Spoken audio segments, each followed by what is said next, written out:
Excuses are one of the most subtle forms of self-sabotage. They don't scream loudly, they whisper. They disguise themselves as logic, as reason, as practicality. You don't even realize you're making them because they often sound so convincing. I'm too tired. I don't have time. I'll start tomorrow. It's not the right moment. I'm not ready yet. These are not harmless thoughts. They are carefully constructed lies the mind tells to protect its current level. Every time you give in to one of these reasons, you reinforce the belief that your comfort matters more than your progress. You validate your own stagnation. You build a life around limitation. But the truth is brutal and simple. No amount of explaining will ever replace the impact of execution. Excuses don't make things happen. Discipline does. What makes excuses so dangerous is how easy they are to believe. They don't always sound like laziness. Sometimes they wear the mask of responsibility. I can't work on my goals because I have to take care of other people. I don't want to burn out, so I'll rest for now. These sound noble, even wise, but often they're just well-packaged fears. Fear of failure, fear of discomfort, fear of judgment. And instead of confronting those fears, we dress them up in logical language and pretend we're being smart by avoiding the grind. We convince ourselves that the timing will be better later, that conditions will improve, that we'll somehow wake up more ready in the future. But the harsh truth is, the longer you wait, the weaker your will becomes.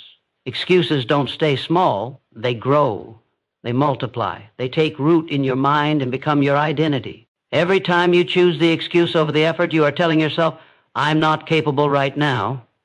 And even if that choice feels small, a missed workout, a skipped task, a delayed plan, it leaves a scar. One that says you're not disciplined, not consistent, not serious.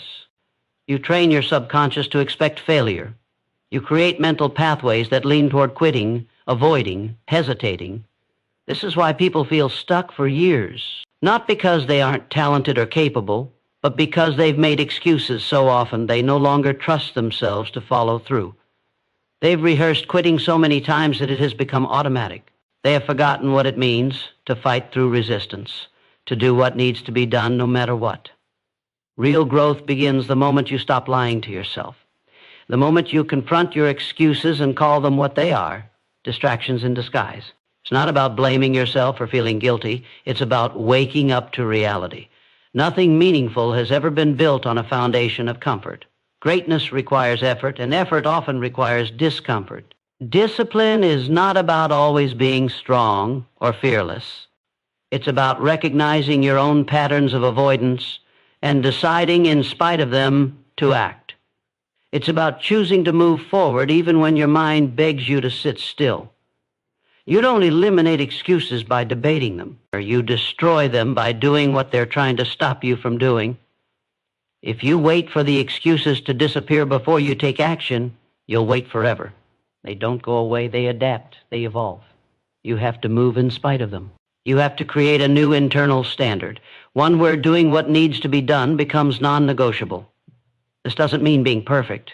It means refusing to let the mind's comfort-seeking voice control your future. Because every excuse you silence becomes a step toward the version of you that doesn't hesitate, doesn't delay, and doesn't fear the work.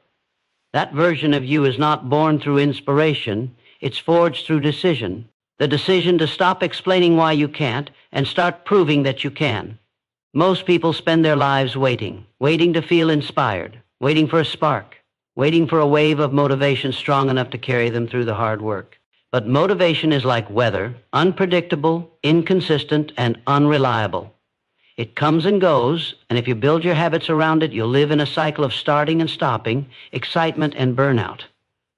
Discipline doesn't wait. It doesn't ask for permission. It doesn't care how you feel. It simply demands action. The disciplined understands something most people ignore. Feelings are fleeting, but decisions are powerful. You don't need to feel like doing the work. You just need to do it. Every time you act without waiting for the perfect feeling, you send a message to your mind, I am in control. You begin to rewire your brain to prioritize execution over emotion.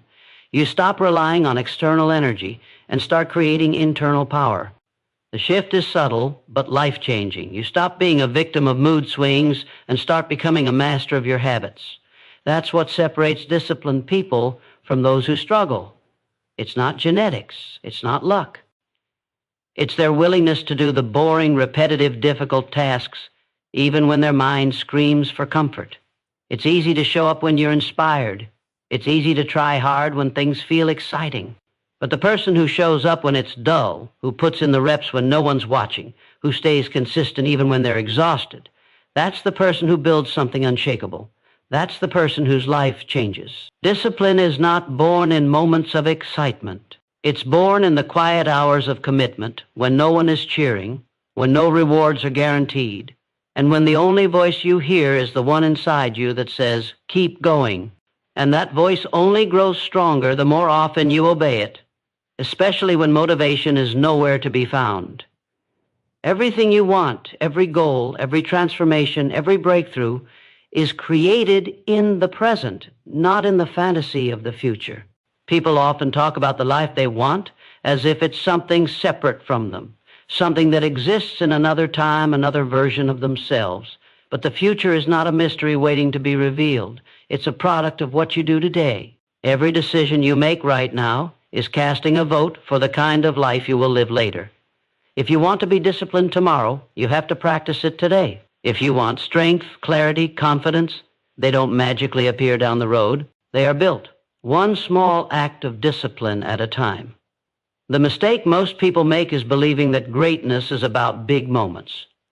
They imagine a turning point, a breakthrough, a massive leap forward. But real transformation happens through daily choices, through the decision to do what matters, not once, but over and over again, when it's hard, when it's inconvenient, when no one else is watching. Success is not a single event. It's the natural consequence of consistency. If you do the right things long enough, they will produce the right results. That's not opinion, that's law.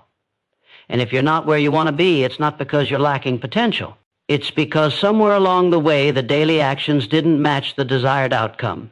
Maybe you skipped the hard part. Maybe you waited too long. Maybe you let a few lazy days turn into a few lazy months. But here's the powerful truth. You can change it right now. You can build a new future by taking command of the present. You don't need to overhaul your life overnight.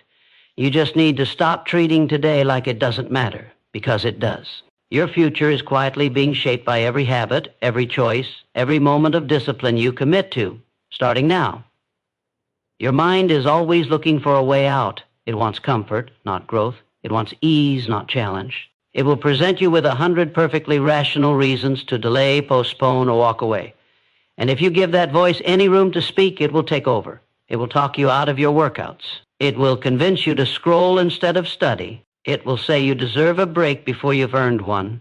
And if you start negotiating with it, justifying, reasoning, compromising, you've already lost. Discipline dies the moment you start debating with the part of you that craves comfort, because that part of you doesn't care about your goals. It cares about preserving the familiar. It doesn't want transformation. It wants things to stay easy. This is why the most disciplined people seem so decisive. They don't entertain thoughts that weaken their resolve. They don't sit around debating whether they feel like it today. They've already made the decision in advance. And once that decision is made, action becomes non-negotiable. There's no mental vote, no emotional poll, no internal discussion. They do what needs to be done because the commitment was made before the temptation showed up. That's the secret. Discipline isn't about being stronger in the moment. It's about removing the moment's power altogether. You don't wake up and ask, should I show up today? You wake up and execute, period. The more you negotiate with weakness, the more control you give it. You might think you're being flexible, but you're actually building a habit of hesitation. And hesitation slowly kills confidence. Every time you break your own promise, your self-respect takes a hit. But every time you follow through, especially when it's hard, you gain power. That power compounds. It becomes the foundation of unshakable self-discipline. So the next time your mind starts bargaining for an easier path, stop the conversation before it starts. Don't explain. Don't argue. Don't hesitate. Just move. The mind might scream, but your actions must remain silent and steady. That's how you break the cycle and reclaim control. Excuses aren't harmless. They are rehearsals for failure. Every time you allow yourself to escape responsibility with an excuse, you're not just avoiding a task, you're training your mind to expect defeat. You're practicing the art of quitting. And just like any other habit, the more you repeat it, the stronger it becomes. Over time, it gets easier to rationalize inaction. You start defaulting to not today, maybe later, or I just don't feel ready, or you become fluent in the language of delay. And what you don't realize is that every one of those little exits is building a life you never truly wanted, a life ruled by avoidance, regret, and missed potential. It's not the big failures that usually derail people. It's the small compromises, the ones that seem innocent in the moment.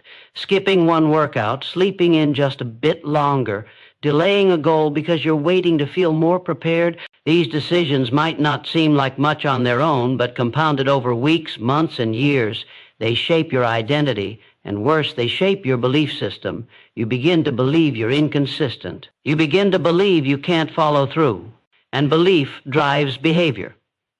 So the cycle continues. You don't just make excuses, you become them. But here's the reality. Excuses can't survive discipline. They only thrive in minds that are willing to entertain them. When you start showing up consistently, especially on the days when excuses scream the loudest, you send a new message to your brain, we don't quit here.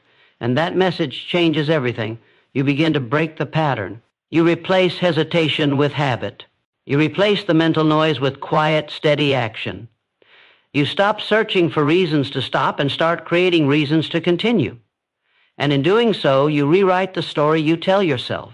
You move from someone who avoids to someone who executes, not perfectly, or not effortlessly, but relentlessly. And that shift, though it begins small, will eventually redefine what you believe you're capable of. Excuses thrive in confusion. When you don't know exactly what you're aiming for, it becomes easy to drift, to delay, and to distract yourself with things that feel productive but go nowhere. Vague goals produce vague effort. If your target isn't clear, your discipline won't be sharp. You'll find yourself busy but not effective. You'll work hard but with no direction. And when there's no direction, excuses sneak in and take over. I'm not sure where to start. I need more time to think. Maybe this isn't the right path. These are not legitimate reasons to pause. They're symptoms of unclear purpose. Clarity is what kills those doubts. When you know exactly what you want, your mind stops entertaining alternatives. You don't need to consider every option. You just move. You become focused, intentional, and dangerous in the best way. Clarity isn't about being perfect or knowing every step ahead of time. It's about locking in on the outcome that matters most and removing everything that doesn't serve it. It means defining your goals in concrete terms. Not I want to be successful, but I will build a skill, practice daily, and deliver results. Not I want to be healthier, but I will train 5 days a week, eat clean, and hit specific milestones. The more specific you are, the more powerful your execution becomes. Clarity removes the gray area where excuses hide. It forces you to measure your behavior against a real standard, and that standard creates urgency. You're no longer floating through your days, you're attacking them with purpose. You stop allowing time to slip away unnoticed. You stop making space for distractions. You don't need external pressure to act because your internal vision pulls you forward. When you're clear on what you want, discipline stops feeling like a burden. It becomes a tool, a way to close the gap between where you are and where you refuse to remain. And when that vision is strong enough, excuses don't just lose their power, they disappear. The truth is, you're not always going to feel capable. You're not always going to feel strong, focused, or confident. There will be days when doubt creeps in, when the weight of your goals feels too heavy, when your mind tells you you're not good enough, not fast enough, not ready. But discipline is not about waiting until you feel capable.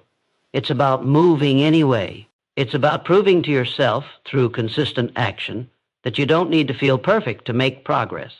Most people assume confidence comes first, and then action follows. But in reality, it's the opposite. Confidence is earned through action.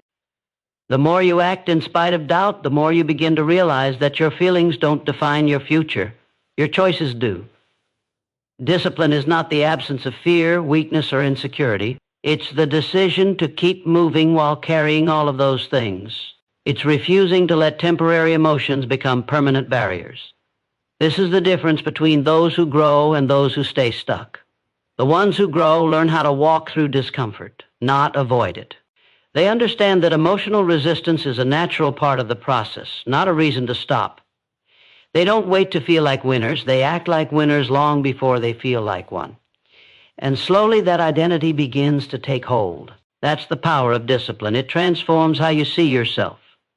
When you act with discipline, even in the smallest ways, you begin to build an inner momentum that's stronger than any excuse. You begin to trust yourself, not because everything feels easy, but because you're proving that you'll show up no matter what. That self-trust becomes your edge. That's what pushes you forward when others stop. That's what separates the dreamers from the doers. Anyone can move when they feel good. But if you want to build a life that's exceptional, you have to be willing to move when you feel unsure, exhausted, or overwhelmed. That's what it means to lead yourself. That's what it means to be disciplined. One of the most overlooked aspects of discipline is repetition. People get bored with doing the same things over and over, so they chase novelty. They want new strategies, new tools, new shortcuts. But mastery doesn't come from doing something once. It comes from doing it until it becomes second nature. The mind resists repetition because it craves stimulation, not progress. But if you give in to that craving, you trade depth for distraction. You never stay with anything long enough to build real skill or create lasting change. Discipline is what keeps you grounded in the repetition required for greatness. It's the voice that says, do it again, even when you're tired, even when it's not exciting, even when no one is clapping. Repetition is where transformation hides. It's not glamorous, and it rarely feels rewarding in the short term. But this is where most people fail. Not because they lack talent, but because they lack patience. They quit too soon. They tell themselves this isn't working, when the truth is it's working exactly as it should. It just hasn't paid off yet. Real results come from the compounding effect of consistent, repeated effort. You can't shortcut the grind. You can't fake consistency. You either show up or you don't. And each time you do, you cast another vote for the person you're becoming. The problem with modern life is that everything feels urgent. Everyone wants fast progress, instant feedback, immediate success. But if you want to build something real, whether it's discipline, skill, or character, you have to embrace slow, steady, focused repetition. You have to keep doing the work long after the novelty wears off. That's where the edge is. That's where the separation happens. Anyone can start. Discipline is about who keeps going. The more you repeat the right actions, the less you rely on motivation. The action becomes automatic. The identity becomes ingrained. And eventually, what once felt like a struggle becomes part of who you are. That's the hidden power of repetition. You don't rise to the level of your goals. You fall to the level of your systems. Most people think discipline is about willpower, but it's more about structure. Willpower is like fuel. It burns out. Systems are like engines. They keep running. If you rely on motivation alone, you'll always be at the mercy of your mood. But when you build systems around your priorities, discipline becomes less about force and more about flow. It removes friction. It takes the guesswork out of what needs to happen. You don't need to decide every day whether you'll work, train, study, or show up. The system makes that decision for you. It's already built into your life. A strong system doesn't mean you do everything perfectly. It means you make it harder to fail and easier to succeed. You eliminate distractions in advance. You set your environment up to support your goals. You create triggers and routines that make action automatic. For example, if your phone is filled with distractions, your discipline will constantly be under attack. But if you delete the temptations, set screen limits, and make your environment reflect your focus, then your energy stays where it belongs, on progress. The goal is not to fight with yourself every day. The goal is to outsmart your own weakness by designing better defaults. When your systems are solid, discipline becomes less about pushing and more about flowing. You don't need to hype yourself up or negotiate with your emotions. You just follow the structure you've built. And if that structure is aligned with your vision, the results will follow. It's not about being extreme. It's about being consistent. The more you automate discipline through routines and systems, the more space you free up for deeper focus, creative energy, and long-term success. Systems don't just keep you on track, they shape who you become. Because the more often you follow through without needing to force it, the more naturally you begin to see yourself as someone who doesn't need excuses, just execution. Discipline is not about intensity, it's about identity. Anyone can be intense for a day. Anyone can sprint for a short burst, post about their effort, and talk about how committed they are. But identity is what you fall back on when the excitement fades. It's the story you believe about yourself that shapes how you act when no one's watching. And if your identity is still rooted in your past failures, your past inconsistencies, your past excuses, then discipline will always feel foreign to you. You'll keep trying to force it, but it won't feel natural. That's why the deepest form of discipline isn't behavior, it's self-concept. Until you see yourself as the kind of person who follows through, you'll always struggle to do it consistently. Changing your identity doesn't happen overnight, but it starts with choosing your standards. Ask yourself, who do I want to become? What kind of person lives with discipline, not just occasionally, but as a way of life? Get clear on that version of yourself. Then ask, what does that person do every day? How do they think? How do they act when they're tired? When they're overwhelmed? When they feel like quitting? Start aligning your daily actions with those answers, even if it feels awkward at first. Because every disciplined choice you make becomes a vote for that new identity. And the more votes you cast, the more evidence you give your brain to believe in the transformation. Eventually, discipline stops being something you do. It becomes who you are. And when that shift happens, everything changes. You don't need external validation. You don't need to be told what to do. You trust yourself because your actions consistently reflect your values. You're not perfect, but you're intentional. You're not always motivated, but you're always moving. Discipline becomes less about control and more about alignment between your goals, your values, and your behavior. That's how lasting change is created. Not through hype, not through pressure, but through a daily commitment to living in line with the person you know you're meant to become. The moment you stop waiting for the perfect time is the moment you take your power back. Most people live on pause, convincing themselves that later will be better, when they have more energy, more clarity, more support, more confidence. But that perfect moment never comes. Life doesn't slow down. Circumstances rarely line up perfectly, and every time you postpone action, you reinforce the habit of hesitation. You teach yourself that you need conditions to be ideal before you can move, and that belief becomes your prison. It traps your potential behind imaginary barriers that don't actually exist. The truth is, every day you wait is another day you hand your future over to fear, doubt, and delay. What separates disciplined individuals isn't that they have more time or better luck. It's that they act in the middle of the mess. They show up while things are uncertain. They build while they're still figuring it out. They don't wait for courage, they earn it by taking the first step. And when things go wrong, as they often do, they adjust. They don't use obstacles as excuses to stop. They use them as proof that they're still in the game. The willingness to act in imperfect conditions is the foundation of real discipline, because it proves that you're not committed to comfort. You're committed to progress. If you want to build something great, whether it's a new habit, a new skill, or a new standard for your life, you have to stop negotiating with time. You have to stop saying someday and start saying now. Not when you feel ready, not when things calm down, not when you're in the mood. Now, because the version of you that lives with discipline doesn't emerge later. It is forged through the small, imperfect, courageous steps you take today. Action is the cure for overthinking. Movement is the answer to uncertainty. And momentum begins the moment you stop waiting. Your life changes not when the time is right, but when you decide that excuses are no longer welcome in your story.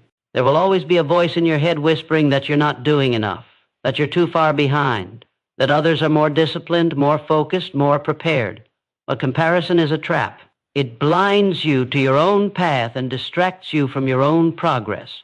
Discipline is not about competing with others, it's about mastering yourself. You don't need to match anyone else's pace. You need to honor your own.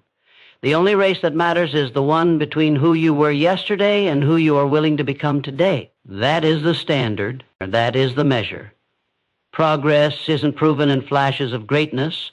It's revealed in the silent daily choices no one sees but you. When you start showing up consistently for yourself, even in small ways, you break the belief that you need to be extraordinary to start. The truth is, you become extraordinary by starting right where you are with what you have, in the middle of all your doubts and imperfections. And the more you act from that place, the more powerful you become. Not because you eliminate weakness, but because you stop allowing it to define your future. You realize that discipline isn't just about what you do, it's about who you refuse to be anymore. Every time you act in alignment with your highest values, even when it's uncomfortable, you chip away at the version of you that once settled, delayed, and made excuses. So let today be the day you draw a line in the sand. Not a dramatic declaration, but a quiet internal decision that enough is enough. No more hiding behind fear. No more rationalizing stagnation. No more waiting for permission to rise. Discipline is a choice, and that choice belongs to you. Not tomorrow, not someday, now. The path won't be easy. The resistance won't disappear. But you'll no longer be at war with yourself. Because when your actions finally match your vision, you stop making promises and start living proof. You become the standard. And once that happens, you'll never need another excuse again.